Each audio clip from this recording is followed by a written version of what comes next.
How many of you have Facebook or any other social media showing the injustice of police officers doing unnecessary harm or death of citizens who could have been easily detained? Police misconduct and racial profiling is a real issue today that it needs to be addressed, proposing for more situational training and thorough health screenings. Based on my experience and others, and the technological advancement like smartphones are being brought to light in recent years. Today I'm going to be reviewing the main points of racial profiling and police misconduct and where it is today. One of my main reasons citizens feel subjected to racial profiling is due to a few officers who lack the ethnic backgrounds of training. According to my experience of police officers being racially profiled walking down the street in the middle of the night of a suburban neighborhood of my area where I live.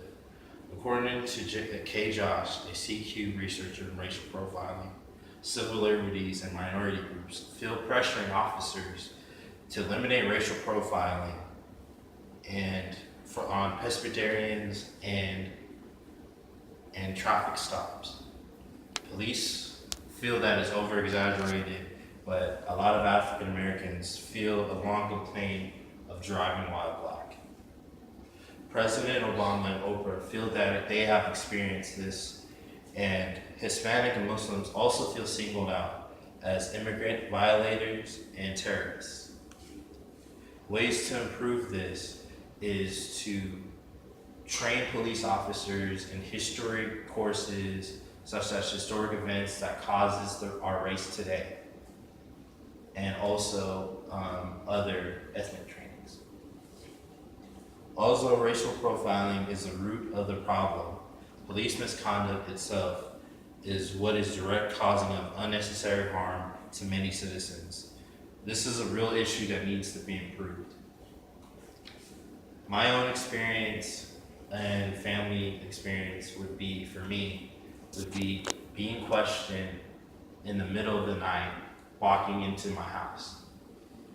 And other experiences from police misconduct is Akra Gurley, a 28-year-old resident of a Brooklyn public housing project who was shot in a darkened stairway by a police officer shooting unintentionally. Tamir Rice is another example, a 12-year-old from Cleveland who was shot. According to Josh Kay, a CQ researcher on police misconduct, the U.S. Department of Justice is stepping up its oversight of local police and departments, pressuring them to limit the use of force in citizens' encounters and to eliminate racial profiling during traffic stops. And another example would be a friend of mine who was detained with excessive force.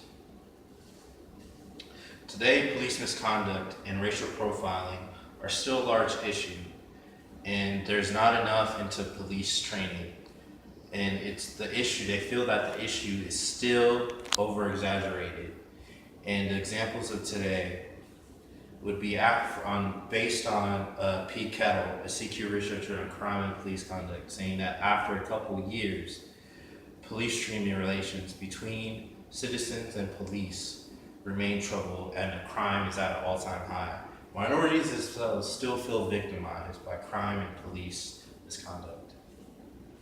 Obama weighed in on the topic. Too many young men of color feel targeted by the law enforcement, which making it a significant racial disparities. Though there are more extensive training we could use to help put stop to racial profiling and police misconduct that it impacts with citizens' everyday lives. In conclusion, racial profiling leads to police misconduct that is causing fear and harm to many citizens in America today.